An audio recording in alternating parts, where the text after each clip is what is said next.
So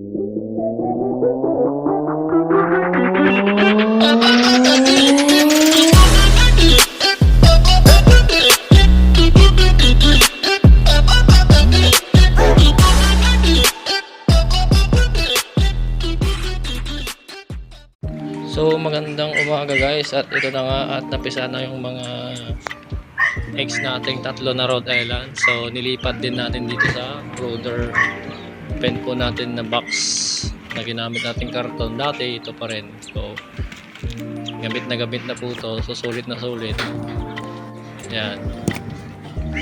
So healthy naman po yung mga chicken po natin na sisiw. Malalakas po sila. So may nahalo po tayo kung isang hindi ko alam kung anong chicken po yun. Yung sinorder natin, nakala natin Rhode Island lahat, pero may nahalo pong isa. Hindi ko alam. Titignan natin yung paglaki niya kung anong breed yan ng chicken na nahalo sa order natin. So meron pa tayong pinapapisang dalawa. So nilipat natin yung dalawa sa isang incubator kasi para at least tipid sa kuryente. Isa lang yung incubator na magagamit. So yan po sila, malalakas po yung natin. At saka bukas gagawa po tayo ng brooder pen na open. Yan. Na hindi na box. Yung pang 1 month old na. Pwede natin ilipat sa yung pag 1 month old na sila, pwede natin ilipat sa gagawin na papagawa nating brooder pen. Yan. So yan na nga guys. So may pagkain, tapos may tubig. Yan. So ito na nga guys, yung pinapagawa nating brooder pen na pang 1 month old. So andyan yung gumagawa si Giovanni, si Barry Giovanni. Yan guys, yan, may pangiti-ngiti pa yan dyan. So si Burnok guys, yan, kasama niya.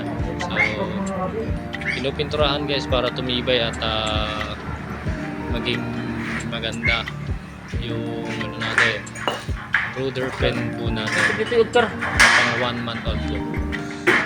So dyan po natin ililipat yung mga chicks natin 1 month old na, at sa mga darating pang mga sisiw natin guys. So malapit na guys, 1 week na lang makikita natin yung 40 pieces of chicks po natin na naka-incubate. So maganda na lang guys. Tsaka ito na nga, update na ko na rin po kayo mamaya sa mga chicken po natin.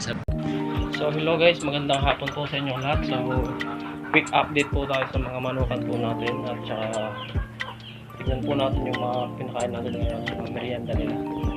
So pumunta tayo ng bukid kanina para kumuha ng Madre de Agua na malalaki, kasi meron naman kung kukunin natin ito agad-agad kasi papalaki pa lang sila. So kumuha tayo sa bukid kanina, so i-check natin kung ginusto ba nila yung Madre de Agua. So ito na guys, so i-check natin kung talagang ubos na ubos yung Madre de Agua nating nilagay. So ito guys, so yan guys, ubos na ubos, hindi na lang yung natira. Yan po yung Madre de Agua natin guys. Yan yung mga manukan natin yan. So ang tataba po nito ngayon. Yan.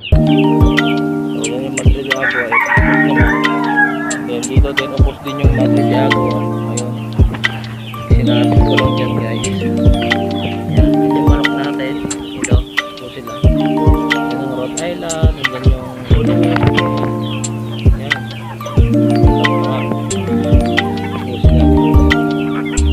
parang gutom pa sila. Maganda talaga ito, may magandaan tayo. Iba yung mga sisiyo natin sa first batch.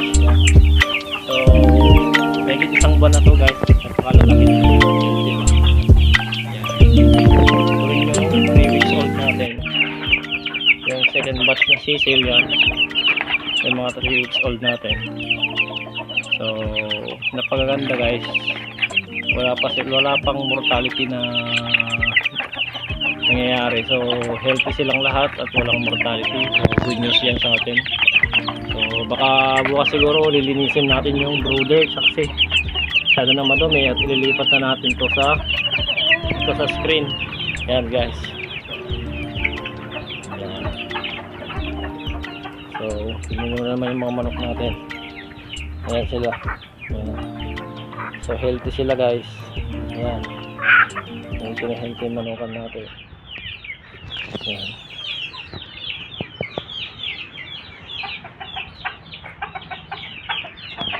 Si Beauty.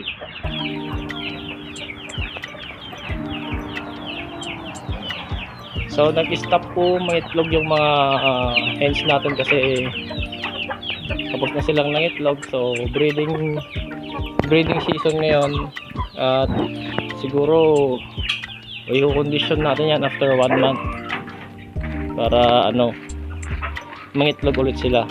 Wag nating perasahin ngayon kasi katapos lang silang mangitlog. So, naka-incubate na yung mga itlog nila.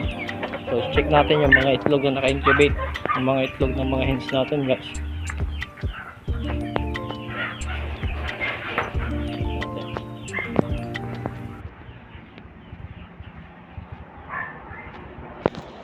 So, nandito na.